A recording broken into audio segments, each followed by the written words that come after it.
The quite nice and fairly accurate Good Omens script book by Neil Gaiman.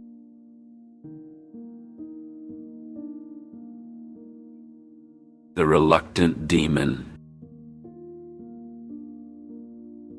Crowley slouched in the dimly lit corner of the bookshop, a sanctuary of ancient wisdom and forgotten lore. The shelves, a labyrinth of oak, were laden with leather-bound tomes and parchment scrolls, each whispering tales of prophecies and arcane mysteries.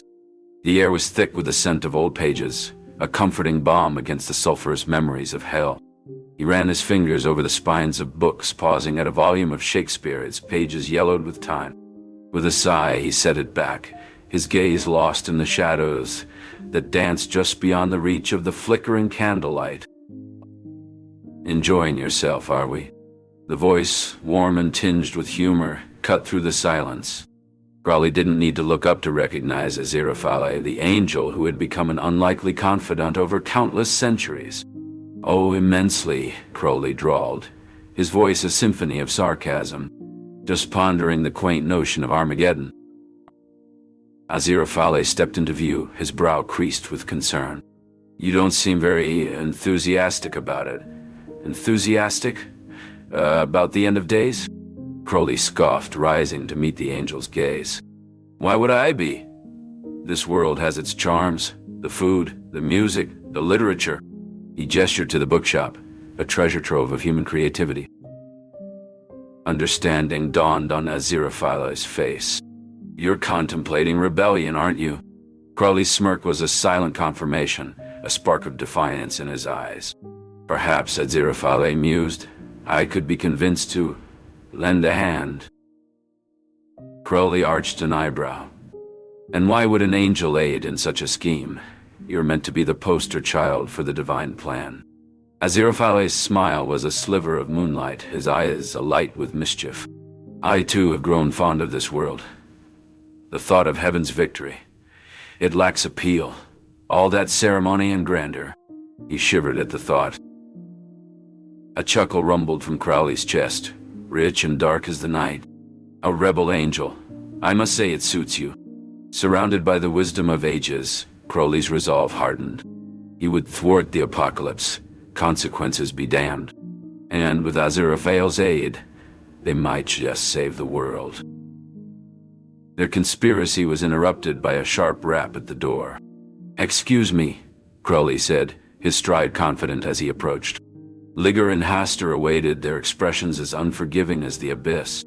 "Time to seal your fate, Crowley," Ligur intoned, extending a parchment that reeked of brimstone. Crowley's heart grew heavy, but his smile never wavered. "Ah, the moment I've so eagerly anticipated." He took the quill, its tip dripping with ink as dark as sin. Yet instead of his name, he inscribed a sigil of rebellion, its lines searing the paper like fire. "You fool," Hastur hissed, venom in his voice. "You will rue this defiance." Crowley's grin was a beacon of triumph. He had taken the first step to avert the end times. With Aziraphale at his side, he was ready for the storm to come. As the demons departed in fury, Crowley turned back to Aziraphale, his eyes alight with the fires of rebellion. "Well then, shall we commence our little act of defiance?" The angel's nod was resolute, his celestial aura flickering with an uncharacteristic edge. "Indeed. Let's set this world right." Together they began to weave a plan so daring it could only be born from the union of heaven and hell. As the candlelight flickered, casting long shadows across the walls lined with prophetic texts, the unlikely duo plotted to turn the tide of fate, their resolve as unyielding as the ancient tomes that surrounded them. The Watchful Angel. As Aziraphale followed Crowley through the park, a sense of unease nagged at him. He knew Crowley was scheming, but the specifics eluded him. "Crowley," he called out, "what mischief are you conjuring now?" Crowley turned, his smile sly. "Aziraphale. Fancy seeing you here. Just savoring the night air." "In the park? At this hour?" Aziraphale quirked an eyebrow. Crowley chuckled. You're one to talk. What brings you out? Aziraphale hesitated. Duty calls, though it's not as dreary as you'd think. Duty? Crowley feigned shock. Sounds tedious. Aziraphale laughed softly. Perhaps, but duty can be its own adventure. Crowley's tone shifted. We're talking about Armageddon, aren't we? Aziraphale fell silent, confirming Crowley's suspicion. Crowley leaned in. We don't have to be adversaries in this. Why not join forces to avert the end? Aziraphale pondered. Our shared history complicates things, yet the thought of losing Earth's simple joys. Crowley interjected, exactly. The music alone is worth saving. Aziraphale smiled. You're persuasive, but it's complex. We're mere pawns in a celestial war. Pawns can still shape the game, Crowley insisted. Together we might just sway the outcome. Aziraphale saw truth in Crowley's eyes.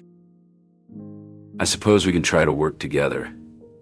At least for now, Aziraphale said, his decision making Crowley's face light up. Excellent, Crowley exclaimed, clapping his hands together. Now, let's discuss our plan of action. The Antichrist is out there, and we need to find him before he brings about the end of days. As they walked side by side, Aziraphale felt a weight lift from his shoulders. Perhaps, just perhaps, their unlikely alliance could make a difference. He recalled his inner turmoil earlier, wondering if he'd made a mistake by helping the Dowlings. Now it seemed that mistake might be the catalyst for something greater. The unwitting pawns. Newt's fingers trembled as he held the tiny screwdriver, attempting to fix the old computer. He was determined to get it working, but his lack of technical skills made it a daunting task.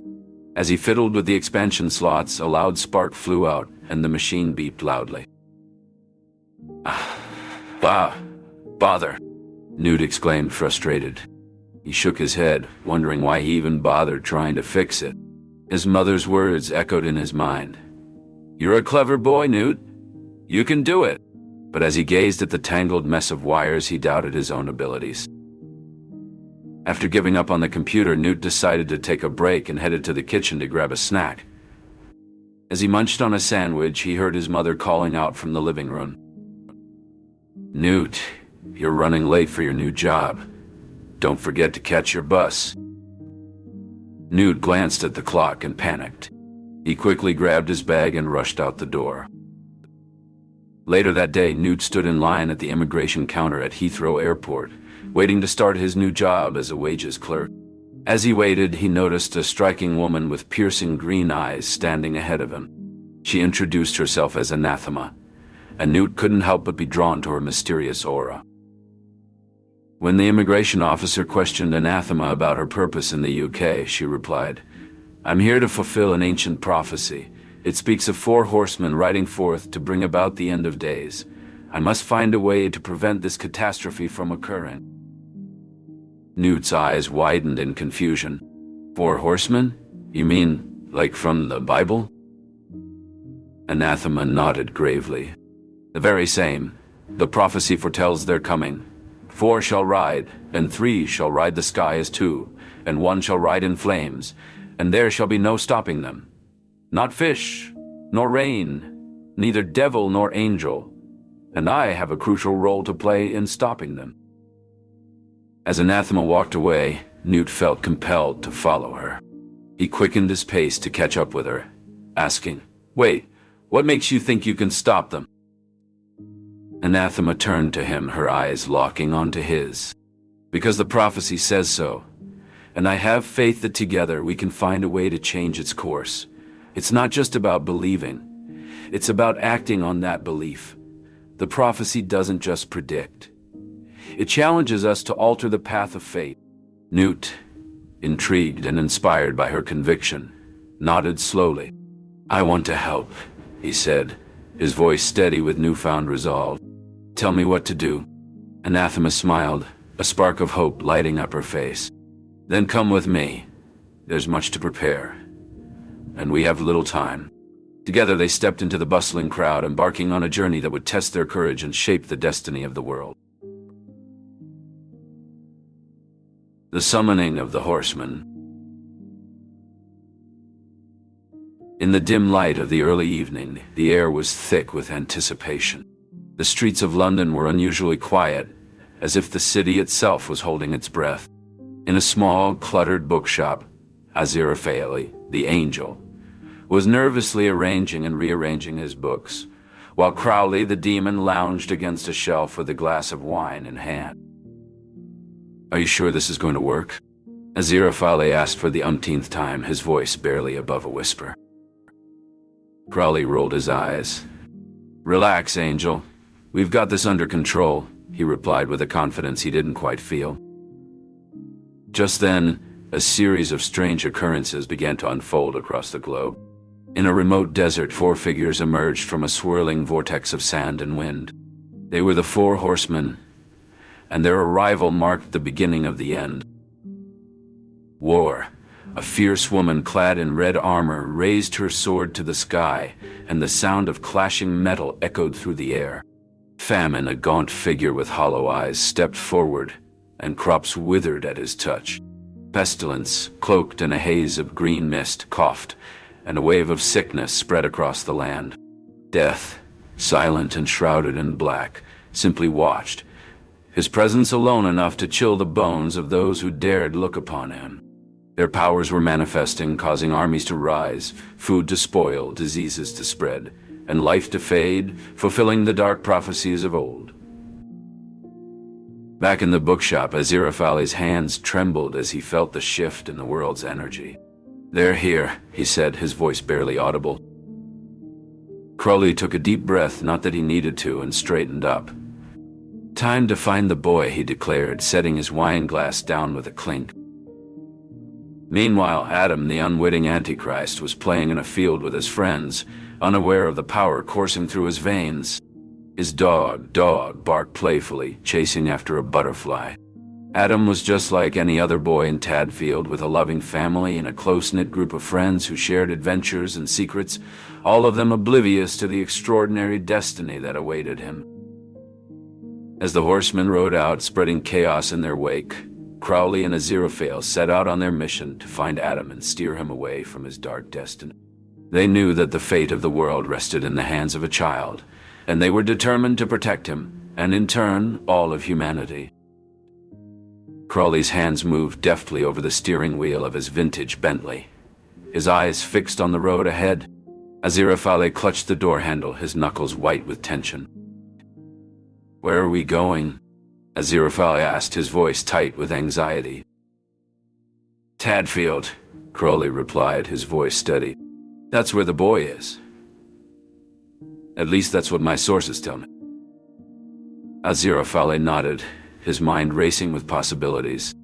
They had to find Adam before the horsemen did. He couldn't bear the thought of those 4 monstrous beings getting their hands on an innocent child. As they approached the outskirts of Tadfield, Crowley slowed down, his eyes scanning the streets for any sign of trouble. Aziraphale peered out of the window, taking in the quaint village atmosphere. The radio blared in, the background playing a discordant mix of static and distant sirens. Crowley winced, adjusting the dial to a soothing classical music station. "Can't have our nerves frayed, can we?" he quipped, trying to lighten the mood, but his eyes betrayed his growing unease.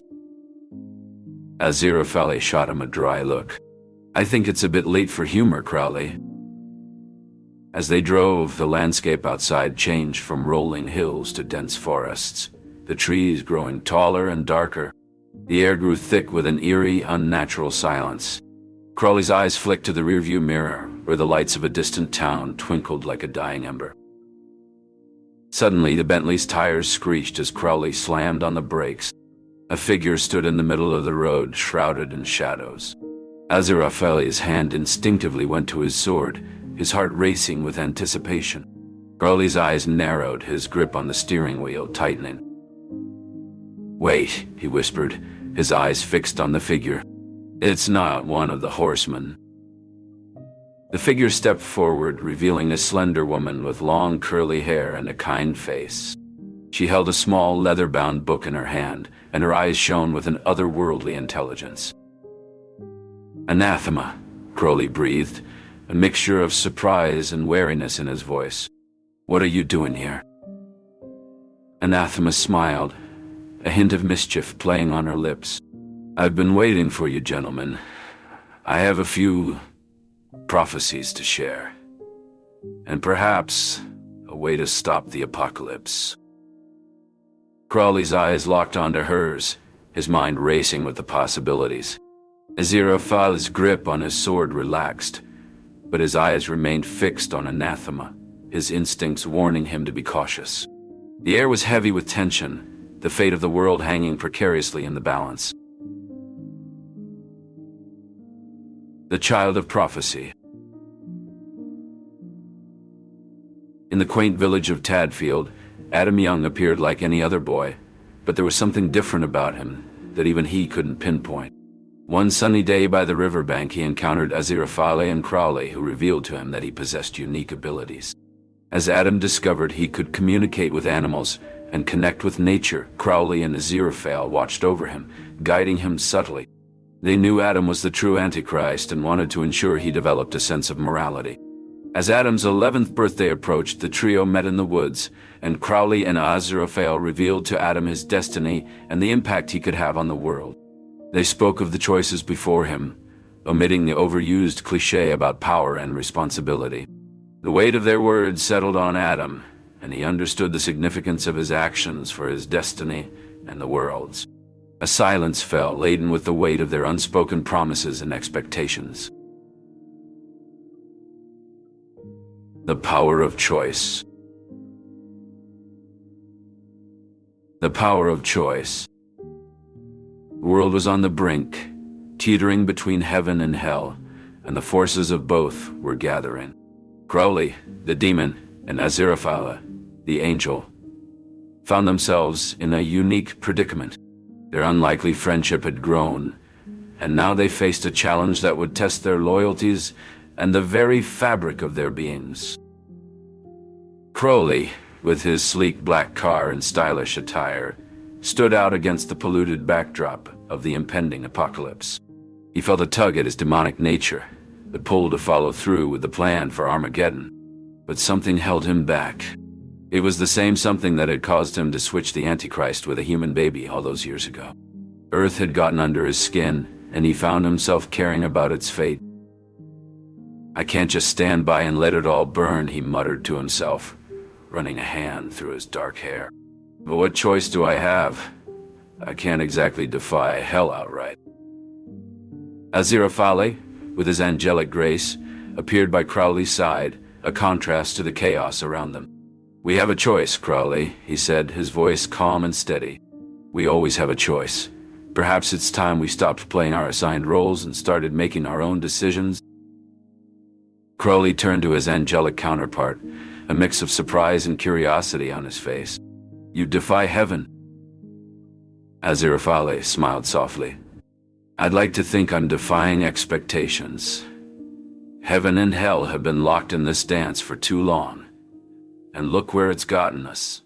Maybe it's time we tried something different." Meanwhile, Adam, the true Antichrist, was coming into his power. He felt a shift within himself, an awareness of the immense potential that lay dormant inside him. "I feel strange," he confessed to his friends, his eyes wide with a mixture of excitement and trepidation. "Like there's something big I'm supposed to do." "You're the Antichrist, mate," said one of his friends, a hint of awe in his voice. "You're supposed to bring about the end of the world in it." Adam considered this, his young face serious. "But do I have to? I mean, is that my only choice?"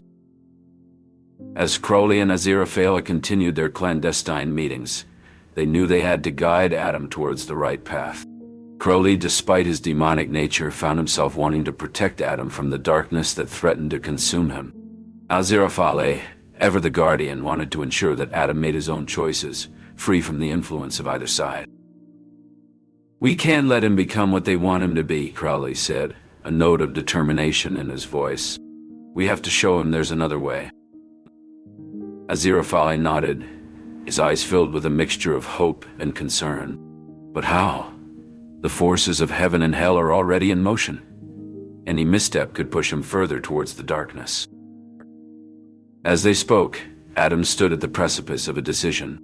The power within him was growing, and he felt a pull towards both the light and the dark.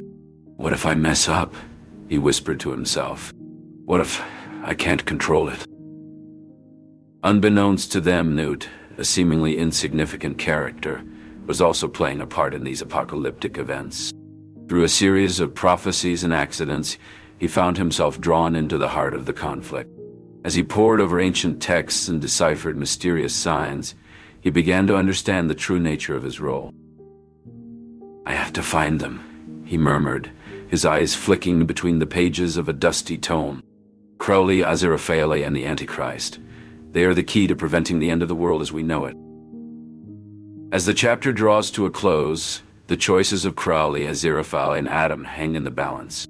The world teeters on the edge of Armageddon, and the power of choice looms large. Will they choose the path of light or descend into darkness? Only their resolve and the strength of their unconventional alliance will determine the fate of the world. The Defiance of Destiny. In the celestial realms, Aziraphale was summoned before a tribunal of angels. Michael, Uriel, and Sandalphon stood as his accusers, their expressions stern. Aziraphale, your recent conduct has raised alarms, Michael began, his voice echoing through the hall.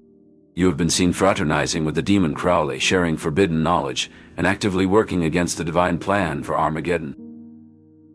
Aziraphale, with a calm demeanor, responded, My actions, though unorthodox, are in the interest of preserving humanity. The destruction foretold need not come to pass if we can guide them towards harmony. Uriel countered sharply, Your sympathy for humans blinds you. You risk heaven's wrath for your sentimentality. In hell, Crowley faced Beelzebub, who accused him of treachery. Crowley, you have been consorting with the angel Aziraphale and obstructing our efforts. Your loyalty is in question. Crowley retorted, I may serve hell, but I am not its slave. I see value in earth, and I will not be a party to its end. The two found themselves at a crossroads, their resolve to thwart Armageddon putting them at odds with their own kind. Yet, they pressed on, sharing clandestine meetings and piecing together a plan to subvert the end times. Adam, the Antichrist, grappled with his inner turmoil. As he matured, he felt the weight of his destiny as the harbinger of Armageddon. However, the influence of his human friends and their compassion had planted seeds of doubt within him. I'm scared of the power I possess, he confessed to them. I don't want to bring about destruction, but I fear I may not have a choice. Unbeknownst to Adam, his hesitation was a direct consequence of Crowley and Aziraphale's meddling. Their actions had altered the course of destiny, creating a rift between Adam's true nature and the path he now contemplated. As heaven and hell prepared for the final battle, Crowley and Aziraphale's friendship remained a beacon of hope. When Adam ultimately refused to bring about Armageddon, it was their influence that had swayed him. In that moment, the balance between good and evil shifted, and the fate of the world hung in the air, awaiting the outcome of a boy's choice, a choice that defied the very forces that had shaped his destiny. The dawn of a new era. The dawn of a new era. The night was alive with music and laughter as Crowley and Aziraphale sat down at their favorite table in the Ritz. The soft glow of candles and the gentle hum of conversation created a warm atmosphere, a stark contrast to the chaos that had threatened to engulf the world just hours before. As they perused the menu, Crowley couldn't help but smile at the absurdity of it all. Who would have thought, Aziraphale, that we'd be celebrating the prevention of Armageddon over dinner at the Ritz? Aziraphale chuckled, his eyes twinkling with amusement. I suppose it's not every day one gets to save the world, Crowley.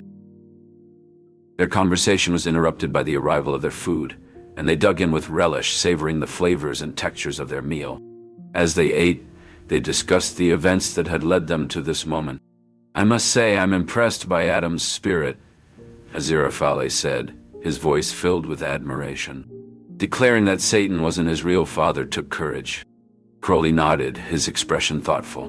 He's a remarkable young man, Aziraphale, and he's made it clear that he won't be swayed by the whims of heaven or hell. As they finished their meal, Crowley raised his glass in a toast. To new beginnings, Aziraphale. May our temporary truce mark the start of a beautiful friendship between heaven and hell. Aziraphale smiled, clinking his glass against Crowley's. May it indeed, my dear demon. May it indeed. In that moment, surrounded by the opulence of the Ritz, Crowley and Aziraphale knew that they had forged something special. A bond that transcended their celestial relations and spoke to the power of friendship and cooperation in overcoming adversity. Meanwhile, in a small cottage on the outskirts of London, Adam sat with his friends Pepper, Wensley, and Brian, surrounded by the remnants of a celebratory feast. The young Antichrist, once destined to bring about the end of the world, now laughed and joked with his companions, his eyes aglow with a sense of belonging. I never thought I'd say this, but I'm glad I'm not the son of Satan, Adam said, his voice filled with conviction. Pepper, Wensley, and Brian nodded in agreement, their faces beaming with pride. You're so much more than that, Adam, Pepper said, her voice filled with emotion. You're our friend, our family. The conversation turned to Adam's parents, and the boy's face grew contemplative. They've always been there for me in their own way, he mused. It's strange thinking about how different things could have been. His friends listened, understanding the depth of the relationships that had shaped him. I think I know what I want to do, Adam said, his eyes sparkling with determination. I want to help people, to make a difference. I want to show the world that even the most unlikely of creatures can choose their own path. As the night deepened, Newt and Anathema sat together, watching the stars twinkle to life in the night sky. Their relationship, strengthened by the trials they had faced, was a testament to the unpredictable nature of love. I never thought I'd find someone like you, Newt said, his voice filled with wonder. Anathema smiled, her eyes shining with love. And I never thought I'd find someone who understood me so well, who could see the world through the same peculiar lens. They sat in comfortable silence, each lost in thought about the future they would build together. The night's embrace held them close, a gentle reminder of the peace they had fought so hard to achieve. As the first light of dawn painted the sky with hues of pink and gold, Crowley and Aziraphale stepped out into the new day. The city around them was quiet, still unaware of the narrow escape from doom it had just experienced. But for those who had been part of the struggle, the world felt different, more vibrant, more alive. They had been given a second chance, and with it, the opportunity to redefine what it meant to be good and evil. The end of the world had been just the beginning. Now, as the sun rose on a day free from prophecy and predestination, they all faced a future unscripted, filled with the promise of choice and change. And in the light of the new dawn, anything seemed possible.